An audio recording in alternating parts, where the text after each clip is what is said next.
Hey guys, Landon Newton here, out here with Plateau Land and Wildlife. Today we're out here on about a 12-acre field doing a cut stump mesquite treatment. I am the lead chemical technician tech with Plateau Land and Wildlife. So the main point that I'm involved with is overseeing the application process for the encroaching and invasive species of plants out here. As you can see, we've done some good clearing out here behind me. You can see the piles we've made up. We got a pretty good ways to go out here about 30 minutes south of Austin.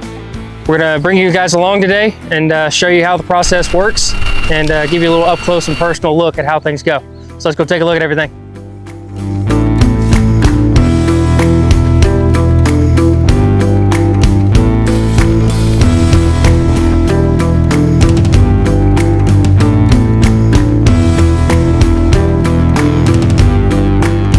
So the first initial step we make when doing a cut stump treatment with mesquite is you kind of assess when you approaching the plant. Is it, more or less diameter, and it's kind of coverage area. Mesquite likes to run along the ground and then turn upwards. So you kind of got to figure out where the main shaft of that plant is actually coming out of the ground. And sometimes, like today, we had to do a lot of clearing around these bushes to create that visual sight line and figure out which direction we need to move to create that initial cut to apply the herbicide. Step two is obviously making that cut. Then to the application process, you really want to get as close to the ground, if not just below ground level, with that cut to allow it to get as close to the root ball as possible and minimize your regrowth process off of that initial cut. So after you make that initial cut, typically you're gonna wanna try to push as much of that excess foliage and whatever debris might be in the way of the cut on the actual plant at that low part.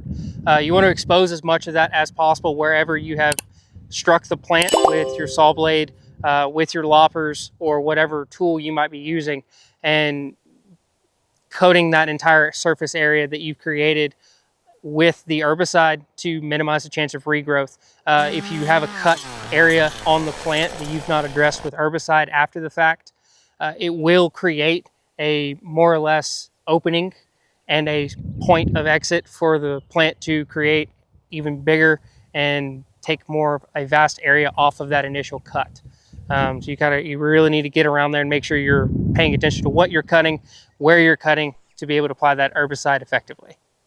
So after you've applied your herbicide, like we are doing today, we're creating these brush piles, getting them out of the way, opening up back and creating that sight line, because as you're cutting and going, you're kind of creating more impossible vision lines for you. We are primarily doing this to go back through what we've already done. So once we clean up the area and get it all piled up, double checking your work.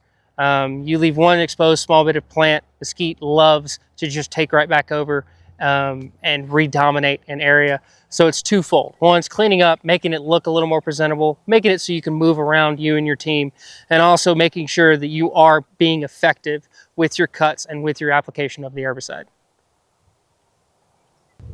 So when making mesquite piles, you don't really have a giant issue with the plant re-engaging itself with the soil. Once you cut it, this top part and what's piled up here really won't invase itself back into the soil. It's going to stay and just basically dry out and die. National Prairie Association of Texas, they are going to actually burn these piles of mesquite that we are making. So we're trying to keep them to condensed, smaller piles to mitigate the chances of when they go to do this and overrun a flame or anything like that and burning more than what they want. They're actually planning on coming back out here and strip mowing this field that we're in, and then coming back and seed drilling in for wildflowers to reclaim this area. As you can see, more or less behind me off to this side here, there's a lot of it. It's very dense. That's kind of what we were working through to get to where we're at today. Mesquite, when given the opportunity, can actually overrun and claim an area. It doesn't happen quickly. It can sprout the young plants very fast, but once it kind of begins to dominate an area, it just becomes a wall. So that's what we're trying to do, is reclaim this for them and assist them in really reclaiming this land and making it beautiful again and opening it all back up.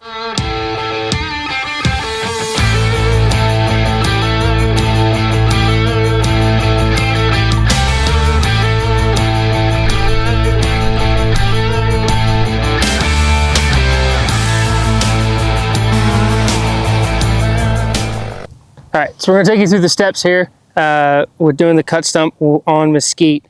Step one, when you approach it, you kind of want to clean up a little bit. Try to find as low and as much of the plant as possible. Find out where it's coming out of the ground initially. This one has a slope, comes down, and actually got it exposed right here with a good chunk of it. So I'm gonna make this cut here.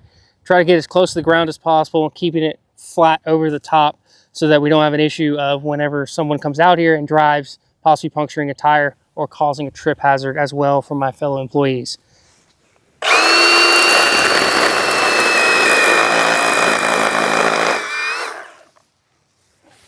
You want to push everything out of the way.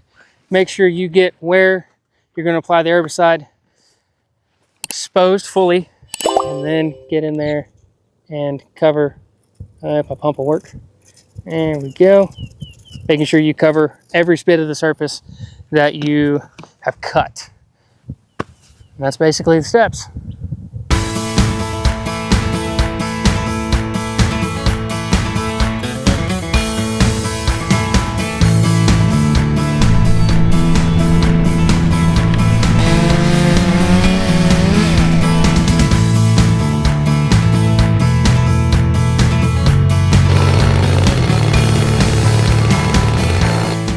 So I hope you guys enjoyed and at least learned something about doing the cut stump process for Mesquite.